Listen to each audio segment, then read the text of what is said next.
کہ جب حضرت سیدنا عثمان غنی رضی اللہ تعالی عنہ کا بے دردی کے ساتھ قتل ہوا، آپ شہید ہوئے، تو اس وقت حضرت امیر معاویہ رضی اللہ تعالی عنہ آپ ملک شام کے گورنر تھے، اور حضرت امیر معاویہ رضی اللہ تعالی عنہ کی حضرت عثمان غنی کے ساتھ رشتہ داری بھی ہے۔ اگر ان دونوں کا شجرہ نسب اٹھا کر دیکھا جائے تو آپس میں رشتہ دار بھی ہیں۔ تو جب حضرت سیدنا عثمان غنی رضی اللہ تعالی عنہ کا بے دردی کے ساتھ، بڑی بے رحمی کے ساتھ قتل ہوا، آپ شہید ہوئے، صحابہ کرام کو بہت افسوس ہوا کہ اسلام کے تیسرے خلیفہ ہیں، اور کچھ ایسے لوگ جو اپنے آپ کو مسلمان کہتے ہیں، انہوں نے اسلام کے تیسرے خلیفہ کو اتنی بے دردی کے ساتھ، اتنی اذیت کے ساتھ شہید کیا۔ تو اس کے بعد مسلمانوں کی رائے کے مطابق حضرت سیدنا علی المرتضیٰ شیر خدا کرم اللہ تعالی وجہہ الکریم جو ہے چوتھے خلیفہ بنے، جیسے کہ آپ تمام حضرات جانتے ہیں۔ تو حضرت امیر معاویہ رضی اللہ تعالیٰ عنہ کے پاس کچھ لوگ پہنچے اور کہا کہ حضرت آپ حضرت علی کو خط بھیجیں اور کہیں کہ جن لوگوں نے حضرت عثمان غنی رضی اللہ تعالیٰ عنہ کو بے دردی کے ساتھ، بڑی اذیت کے ساتھ شہید کیا ہے، ان کا قصاص لیں، یعنی کہ قاتلین عثمان غنی جو ہیں ان کو پکڑا جائے اور ان سے بدلہ لیا جائے کہ انہوں نے کیوں حضرت عثمان غنی کو اتنی بے دردی کے ساتھ شہید کیا ہے۔ اور جب وہ خط حضرت علی رضی اللہ تعالیٰ عنہ کے پاس پہنچا تو حضرت علی رضی اللہ تعالیٰ عنہ کے زمانے میں جب آپ کی خلافت ملتی ہے تو اس وقت چونکہ سیاسی معاملات بہت زیادہ خراب ہو چکے تھے، تو آپ کے ذہن میں تھا کہ جو قاتلین حضرت عثمان غنی ہیں ان کے ساتھ بدلہ لینا ہے، قصاص کا بدلہ قصاص ہوگا۔ لیکن آپ کو پتہ ہے کہ ہمیشہ سے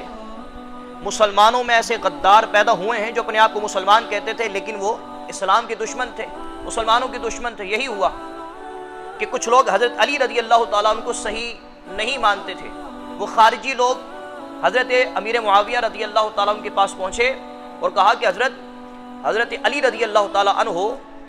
حضرت عثمان غنی کے قاتلوں کا قصاص نہیں لے رہے ہیں، اور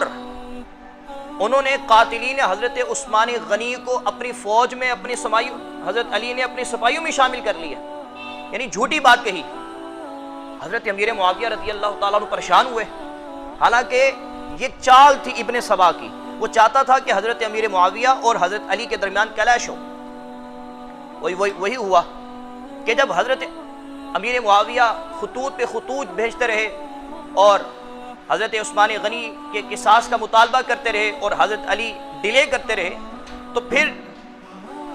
وہ جو ابن سبا کے کچھ لوگ تھے انہوں نے حضرت امیر معاویہ رضی اللہ تعالیٰ عنہ کو کہا کہ حضرت علی خلیفہ تو بن گئے، لیکن جو خلیفہ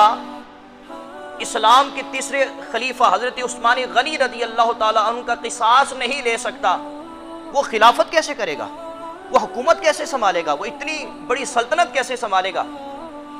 یہ پٹیاں پڑھائیں انہوں نے۔ آخرکار جب حضرت امیر معاویہ خطوط بھیجتے رہے، کوئی جواب نہ آیا، تو آپ نے پھر حضرت علی رضی اللہ تعالیٰ عنہ کے حوالے سے یہ کہنا شروع کر دیا کہ آپ خلافت کے حقدار نہیں ہیں، اور آپ حضرت علی کی خلافت کے مخالف ہو گئے۔ اور نہ صرف حضرت امیر معاویہ رضی اللہ تعالیٰ عنہ بلکہ اور بھی صحابہ کرام تھے، اور اس کے نتیجے میں کیا ہوا، اسلام کی بہت بڑی جنگ ہوئی جسے جنگ صفین کہا جاتا ہے۔ کیا کہا جاتا ہے؟ جنگ صفین کہا جاتا ہے۔ اس میں حضرت علی رضی اللہ تعالیٰ عنہ کی جنگ ہوئی حضرت امیر معاویہ سے۔ حضرت علی کی طرف بھی صحابہ کرام ہیں اور حضرت امیر معاویہ کی طرف بھی صحابہ کرام ہیں، اور یہ یاد رکھیے گا یہ جو جنگ ہوئی اس میں حق پر کون تھا اور حق پر کون نہیں تھا، یہ میں بتانا آپ کو چاہتا ہوں کہ اہل اسلام کا اس بات پر اتفاق اور اجماع ہے، اہل اسلام کا اس بات پر اتفاق اور اجماع ہے کہ اس جنگ میں، اس مسئلے میں حضرت علی رضی اللہ تعالیٰ عنہ حق پر تھے،